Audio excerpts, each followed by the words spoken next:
आज हमारे साथ दीपेंद्र हुड्डा है एक्सक्लूसिव बात करने के लिए। दीपेंद्र हुड्डा, आपका अभिनंदन है। सबसे पहले में तो मेरा सवाल एक ही है कि आप डोनाल्ड ट्रंप की चर्चा करते करते मैकडोनल्ड में चले गए, जो कि विदेश के प्रोमिनेंट अखबार में भी कवर हो गया। ऐसा क्यों किया आपने? ऐसा क्यों कहा आपने? देखिए, आपने सुना होगा जो मैंने बात कही जी।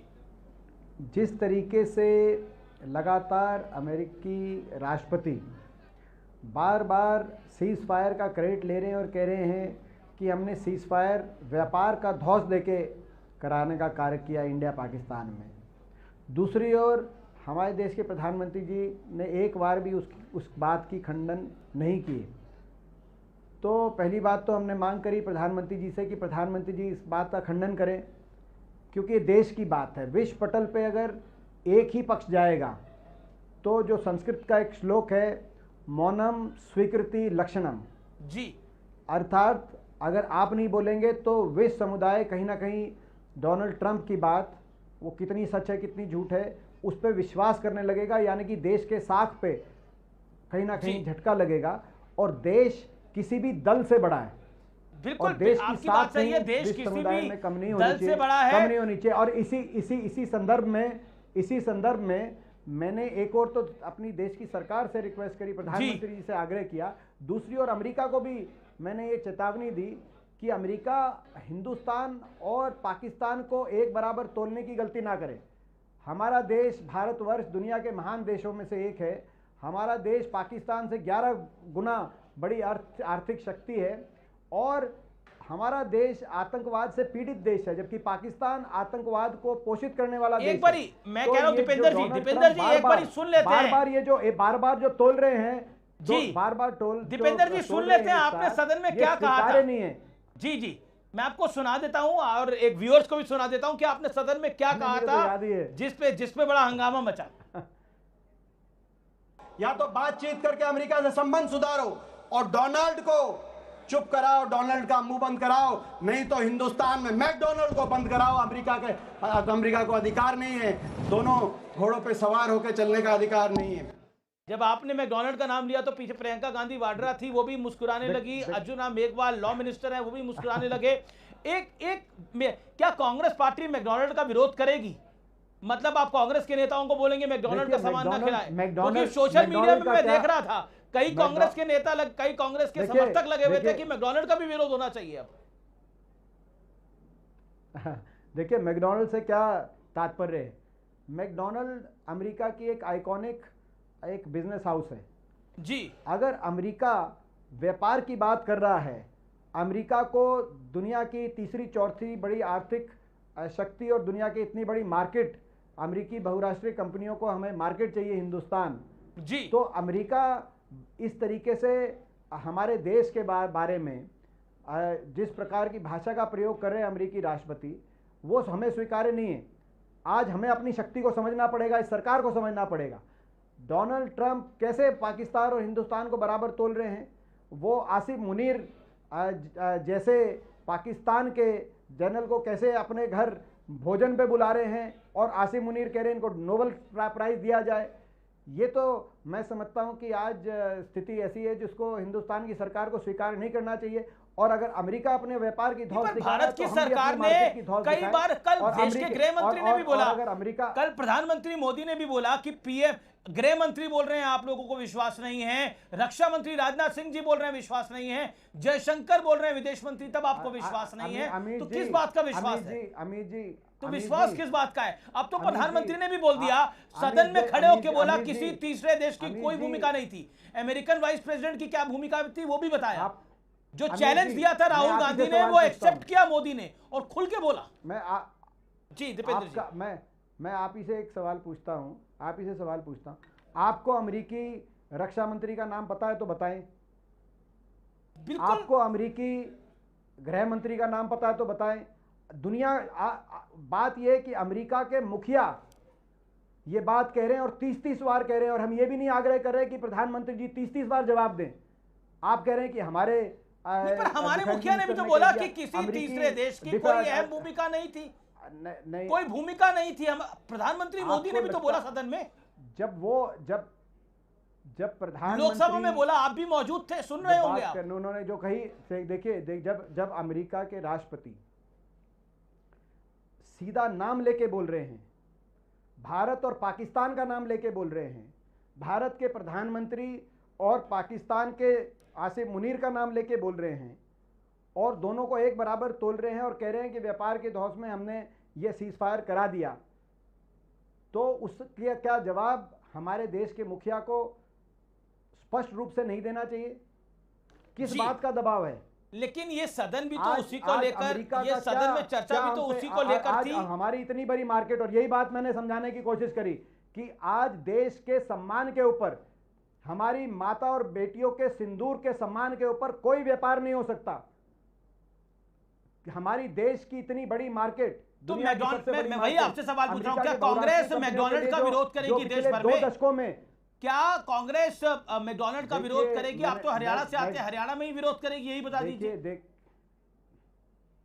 देखिए, देश की एक नीति होती है, देश नीति होती है। ओके, सबसे बड़ा प्रश्न इसमें यह है, सबसे बड़ा प्रश्न यह है, जब युद्ध के मैदान में हमारी सेना ने देश के तिरंगे को ऊपर उठाने का कार्य किया और दुश्मन को घुटनों पे लाने का काम किया, इतनी बड़ी जीत, उसके बाद उतनी बड़ी जीत क्या देश नीति और विदेश नीति के मैदान में हमारी सरकार ने हमें दिलवाने का काम किया कि नहीं किया?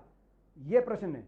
ठीक है, मेरा नहीं किया तो हमारे सेना के पराक्रम, शौर्य और बलिदान को न्याय नहीं मिला, ये मेरा कहना है। और हिंदुस्तान की साख की बात आएगी और दुनिया में अगर ट्रंप हमारे लिए कोई महत्व नहीं रखते, वो अमेरिका के राष्ट्रपति हैं, लेकिन अगर वो हमारा अपमान करेंगे तो हमें भी अधिकार है उसी की भाषा में उनको जवाब दें।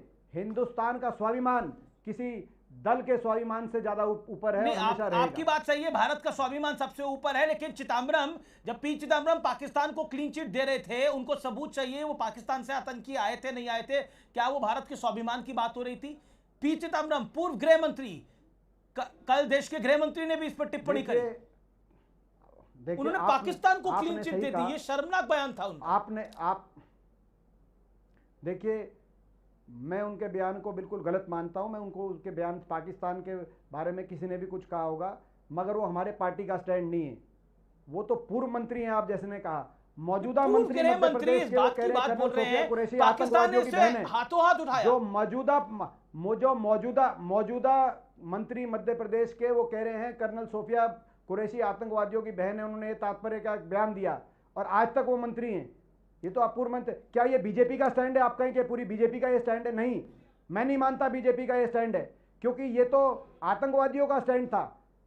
सांप्रदायिक भाषा तो आतंकवादियों ने बोल के हमला किया, मैं नहीं मानता पूरी बीजेपी का ये स्टैंड होगा, लेकिन उनके एक मंत्री ने बयान दिया। ऐसे अब देखिए, मैं आपकी ये पार्टी का स्टैंड नहीं है। मैं आप ही के एक एमपी को कोट कर रहा हूं जो सदन में बयान दिया। मैं पार्टी का स्टैंड बताता हूं, पार्टी का स्टैंड, बिल्कुल आप पार्टी का स्टैंड बताइए। दीपेंद्र हुड्डा आप कांग्रेस पार्टी के वरिष्ठ नेताओं में से एक हैं, सीनियर एमपी हैं, कई बारी के सांसद हैं, आपका सम्मान है, लेकिन आप बताइए मुझे पार्टी का स्टैंड, जब पूर्व गृह मंत्री कद्दावर नेता गांधी परिवार का करीबी चिदम्बरम साहब ये बात कह रहे हैं, और परिणीति शिंदे, ये नाम सुनने में देशभक्ति का लगता है सिंदूर, लेकिन ऑपरेशन सिंदूर मीडिया में सरकार का एक तमाशा मात्र था। देश के प्रधानमंत्री ने भी इस पर टिप्पणी करी है कल, और उन्होंने बोला तमाशा लगता है ऑपरेशन सिंदूर। परिणीति शिंदे का ये बयान इतना गलत है, आप क्या कहेंगे इसके ऊपर? कांग्रेस का तो ये भी स्टैंड नहीं है, तो फिर परिणीति शिंदे क्यों बोल रही है? लेकिन ये तमाम लोग कांग्रेस के ही क्यों हैं? देखिए, मैं तमाम लोग, आप कह रहे हैं, आप एक कांग्रेस की एक सांसद का बयान कह रहे हैं, आपने जो है एक लेके आए, पीएम ने भी इस पर टिप्पणी करी। मैं कहूंगा कि एक भाजपा की है, लेकिन मैं मेरी भी एक टिप्पणी है। भाजपा के सांसद रामचंद्र जांगड़ा ने कहा कि पहलगाम में जो आतंकी हमला हुआ, उसमें जो वहां की हमारी बेटियां थी जिन्होंने अपने सुहाग को खोया है, वो उसमें उनकी भी जिम्मेदारी है। क्या ये बीजेपी का स्टैंड है? और ये बीजेपी का स्टैंड है तो बीजेपी ने ऐसा क्यों स्टैंड लिया है? मेरी भी टिप्पणी आप रिकॉर्ड करिए। या उन्होंने भाजपा के एक सांसद ने गलत स्टेटमेंट दिए। देखिए, आप समझें, स्टैंड देश हित में किसी भी राजनीतिक दल का जो स्टैंड होता है, और हो सकता है मैं किसी का कोई अगर व्यक्तिगत किसी ने कोई बात कही है तो आप उनसे पूछिए, अगर कोई गलत बात की है जिसपे आपत्ति है देश को तो आप उनसे पूछिए, जिस सदस्य ने जिस भी पार्टी के उसने स्टैंड ली है। ना तो मैं समझता हूं कि जो मध्य प्रदेश के जो मंत्री हैं जिन्होंने एक बात ऐसी कही, ना तो ये उनका स्टैंड उचित है, ना ये भाजपा के दूसरे सांसद का स्टैंड उचित है। बहुत से ऐसी बातें कही गई होंगी भाजपा नेताओं द्वारा जो अस्वीकार्य है देश को, तो पूरी भाजपा को उसके लिए आप जिम्मेदार अगर ठहराएंगे तो आप दोहरे मापदंड नहीं अपना सकते कांग्रेस और भाजपा के बारे में। जी हुड्डा साहब, मेरा प्रश्न आपसे अगला ये है कि आप कह रहे हैं कि बीजेपी के भी नेता कह रहे हैं इसलिए कांग्रेस के नेता ने बोल दिया, ऐसा क्यों है? कांग्रेस के वो नेता शशि थरूर, मनीष तिवारी जो देश का पक्ष रखने के लिए गए थे, उनको बोलने तक का मौका नहीं दिया गया। मनीष तिवारी ने ट्विटर पे लिखा, मनोज कुमार का पुराना गीत उपकार फिल्म का, मैं भारत की बात सुनाता हूं, भारत का रहने वाला हूं, भारत की बात बताता हूं। मतलब उनको बोलने नहीं दिया गया, एक ने मौन व्रत धारण कर लिया और एक को अवॉइड करा गया। जो देश की बात करते हैं उनको अवॉइड करा गया कांग्रेस के अंदर। ये बीजेपी के लोग भी कह रहे हैं और कई और पॉलिटिकल पंडित भी कह रहे हैं। क्यों शशि थरूर और मनीष तिवारी को साइडलाइन किया गया? पूरा वो पश्चिम का गीत है, ये उपकार का नहीं, माफ करिए जी। देखिए, जहां तक शशि थरूर जी की बात है, जो मुझे जानकारी मिली उसके अनुसार उनको बोलने के लिए ऑप्शन दिया गया था, लेकिन उन्होंने स्वयं ऑप्ट आउट किया है, ये मेरी जानकारी। बाकी हमारे पार्टी के अधिकृत प्रवक्ता आपको इस बारे में सही जानकारी दे पाएंगे, लेकिन मेरी ये जानकारी है इस तरह की जो डिसीजन मेकिंग है दीपेंद्र हुड्डा साहब, कांग्रेस की इस तरह की डिसीजन मेकिंग जो है वो सवालों के घेरे में आ जाती है। इसी तरह की डिसीजन मेकिंग कांग्रेस को कोई इलेक्शन नहीं जीतने देती है, ऐसा कई पॉलिटिकल पंडित मानते हैं। पहली बात। दूसरी बात, अगर कांग्रेस पार्टी ने हमारे साथी गौरव को या मुझे या हमारी साथी प्रियंका जी को अगर अवसर दिया, राहुल गांधी जी ने नेता प्रतिपक्ष के रूप में इनको चयनित किया, तो आप लोगों को क्या लग रहा है कि हमने सही से बात नहीं रखी कांग्रेस पार्टी की? आप तो रखिए, लेकिन जो सबसे प्रोमिनेंट थे, जो देश की आवाज रखने के लिए गए थे, आप ये उनको अवॉइड किया गया। कांग्रेस पार्टी और गौरव गोगोई पे तो जिस तरह के आरोप हैं, वो उसके गृह मंत्री ने भी कल टिप्पणी करी है। गौरव गोगोई के परिवार पर जिस तरह के आरोप है, अगर समय देखते हुए पाकिस्तान जाते 3-4 सांसदों को अवसर मिलेगा तो आप हमारे जितने सांसदों को मौका मिला है उनके जो हमारा खुद का जो क्रेडेंशियल्स है उसमें आप कमी निकालिए कि हमें जो मौका दिया गया है वो सही नहीं दिया गया। आप बताइए जी। मेरा पार्टी के आपसे आखिरी 2 सवाल हैं, लेकिन सभी सांसदों को एक साथ मौका नहीं मिल सकता। बिल्कुल आपकी बात सही है, सब सांसदों को नहीं मिल सकता, लेकिन 2 उनको हटाया गया जो भारत का पक्ष रखने के लिए गए थे। लेकिन आपके मित्र हैं संजय राउत, आपके गठबंधन के मौका शशि थरूर जी ने स्वयं से उनको पूछा गया था, ये मेरी जानकारी मुझे संसद में मिली कि उनको पूछा गया था, लेकिन उन्होंने ऑप्ट आउट किया है। जी, मैं बात करता हूं संजय राउत की, आपके गठबंधन के हिस्सा हैं, और उन्होंने एक बड़ी इंटरेस्टिंग बात बोली। इंटरेस्टिंग क्या बोली? उन्होंने बड़े सीधे तौर पर बोला कि ये जो ऑपरेशन महादेव का नाम रखा गया है ये गलत है, और उन्होंने यहां तक लाइन खींचने की कोशिश करी कि ये धार्मिक एंगल सेना में लेके आना चाहते हैं। हमने तो जितना बचपन से पढ़ा है, मां भवानी की जय करते हैं, इसके अलावा बद्री विशाल की जय करते हैं रेजिमेंट। तो मतलब धर्म की बात क्या है इसके अंदर? ऑपरेशन महादेव का नाम रखा गया, इससे पहले भी ऑपरेशन त्रिशूल का नाम रखा गया था, इसमें धर्म कैसे आ गया बीच पे? या संजय राउत की इस टिप्पणी को पर आपकी क्या राय है? वो आप उनसे पूछिए, मैं उनकी बात से सहमत नहीं हूं। लेकिन क्या आपको लगता है कि इस तरह के बयान पाकिस्तान को मदद करते हैं? क्योंकि पाकिस्तान भी इसी तरह के सवाल उठा रहा है कि ऑपरेशन महादेव क्यों रखा गया है, ऑपरेशन शिव शक्ति को रखा गया है। क्या आपको लगता नहीं ये इंडिया अलायंस को डेंट करती है ये सब बातें? क्योंकि वो इंडिया अलायंस का हिस्सा है, इसलिए मैं पूछ रहा हूं। देखिए, कांग्रेस का तो विरोध नहीं है ऐसे नाम। मैंने जैसे कहा, फौज के किसी भी ऑपरेशन का जो भी नाम, कोई भी नाम हो, वो मैं समझता हूं किसी के टिप्पणी के लिए ओपन नहीं होना चाहिए। और मैं जिन्होंने भी ये बात कही है आप उनसे इसकी जानकारी लीजिए, मैं उनकी बात से पूरी तरीके से असहमत हूँ। असहमत हैं। मेरा आपसे आखिरी सवाल यही होगा, क्या आपको लगता है कि जिस तरह से क्रिकेट डिप्लोमेसी कराने की कोशिश हो रही है, क्या क्रिकेट होना चाहिए पाकिस्तान के साथ? What is your view as a young member of parliament, as a senior member of parliament? मैं इस बात में, अगर ये ऑपरेशन सिंदूर, देश के प्रधानमंत्री जी कह रहे हैं सदन में कि ऑपरेशन सिंदूर चल रहा है जी, ऑपरेशन सिंदूर चल रहा है, तो यानी कि हमारी फोर्सेस हाई अलर्ट पे हैं सीमा पर, वहां पे आपके और हमारे भाई बैठे हैं, और वो उनको आप किस मुंह से कहेंगे कि साथ में हम क्रिकेट खेल रहे हैं? बिल्कुल, तो ये दोनों चीजें एक साथ नहीं हो सकती। बिल्कुल, मैं आपकी आवाज के साथ हूं, नहीं होना चल रहा है चाहिए कि नहीं चल रहा, अगर ऑपरेशन सिंदूर चल रहा है तो मेरा मानना है कि क्रिकेट या कोई भी और एक्सचेंज की बात तब तक नहीं होनी चाहिए जब तक ये ऑपरेशन सिंदूर चल रहा है। बिल्कुल बिल्कुल। और यदि ऑपरेशन सिंदूर संपन्न करते सरकार तो किन परिस्थितियों में करती है वो सारी बात देश के सामने आएगी। और कौन नहीं चाहता दुनिया में अमन चैन शांति हो, लेकिन अगर पाकिस्तान इस तरह के नापाक काम करता रहेगा तो ऐसे में कम से कम कुछ तो ऐसी बातें आपस में कुछ तो माइलस्टोन अचीव करें, उसके बाद इन बातों के बारे में विचार किया जा सकता है। बिल्कुल जायज बात है आपकी बात से मैं सहमत हूं। मेरा आखिरी प्रश्न है आपसे, आखिर में मैं आपको सदन के भीतर का एक पुराना बयान सुनाता हूं, ये भी काफी वायरल हुआ है, ये सुषमा स्वराज ने इस पर टिप्पणी करी थी, वो बाइट मैं सुना देता हूं, वो सुन लीजिए और उसके ऊपर आपका रिएक्शन ले लूंगा मैं। चलते चलते प्ले करते हैं। मैं कहना चाहता हूं मैकडॉनल्ड वालों, घबराने की जरूरत नहीं है, मैं घबराने की जरूरत नहीं है। अगर आपको ऐसा लगता है कि गुजरात में जो आपका मान सम्मान नहीं हो रहा, आप हरियाणा में आ जाए, अंबाला आ जाए, अंबाला का किसान, आप 6 इंच और 12 इंच के आलू की बात करते हो, आपको हम 24 इंच का आलू आपको पैदा करके दे देंगे, आप यहाँ पे आ जाओ। वो कहते मैं किसान का बेटा हूँ। अरे बेटा, किसान के बेटे हो, लौकी और आलू का अंतर तो समझ लो। अध्यक्ष जी, 2 फुट की तो लौकी भी नहीं उगती, 2 फुट की तो लौकी उगाने के लिए भी मशक्कत करनी पड़ती है, ये 2 फुट का आलू उगा के दे रहे हैं। दीपेंद्र हुड्डा, आप मैकडॉनल्ड को न्योता दे रहे थे, आज मैकडॉनल्ड को भगा रहे हैं। तब सदन में सुषमा स्वराज थी, आज सदन में बांसुरी स्वराज है, तो योर टेक ऑन दिस। देखिए, सुषमा जी के साथ मेरे व्यक्तिगत और पारिवारिक संबंध भी क्योंकि रहे हैं, क्योंकि वो हरियाणा से ही थी और उनका हमारा आपस का बड़ा प्यार था। और ये देखिए, सदन का ये वातावरण देखिए जी, कौन सत्ता पक्ष में था, कौन विपक्ष में था, लेकिन अपनी बात स्वतंत्रता से कह रहे थे और ठाके लग रहे थे सदन में।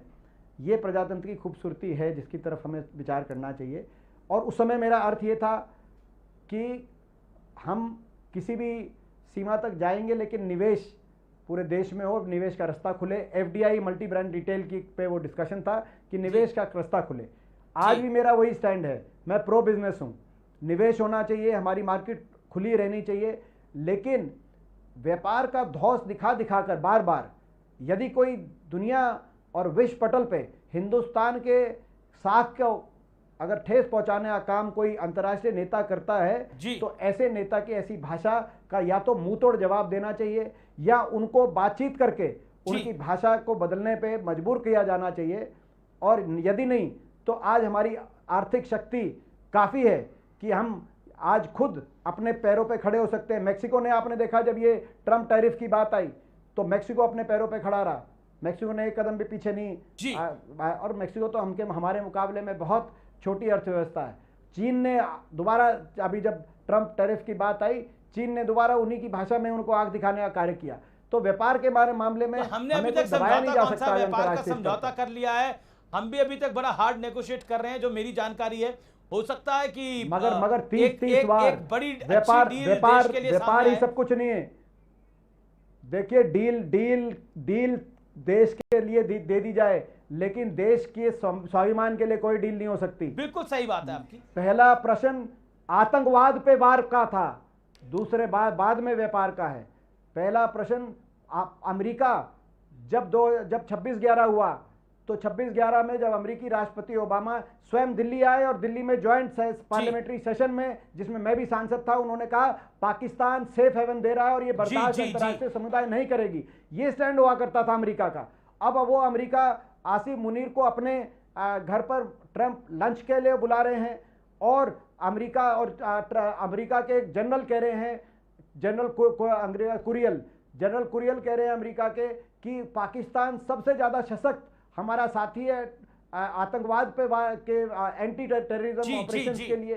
तो ये क्या हो गया? ये तो अमेरिका तो बिल्ली को दूध के रखवाली बिठाने की बात कर रही है और हम उसे रोक नहीं पा रहे, जबकि अमेरिका के ऊपर हमारा ज़्यादा लेवरेज है, हमारी बड़ी आर्थिक शक्ति है। हिंदुस्तान दुनिया का आज सबसे मजबूत मुल्कों में से एक है और तो ये मैं समझता हूँ यहाँ जो सरकार को मैंने बात कही और अमेरिका को भी मैंने कहा कि अमेरिका भी एक रास्ता चुने।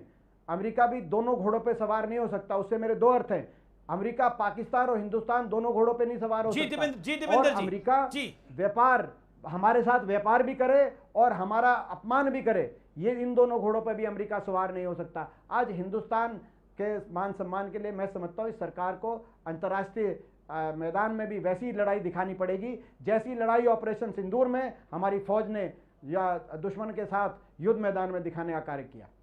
जी बहुत बहुत शुक्रिया आपका हमारे साथ जुड़ने के लिए आज और अपनी बात अपनी राय रखने के लिए बहुत बहुत शुक्रिया। तो ये थे CNBC आवाज पे दीपेंद्र हुडा।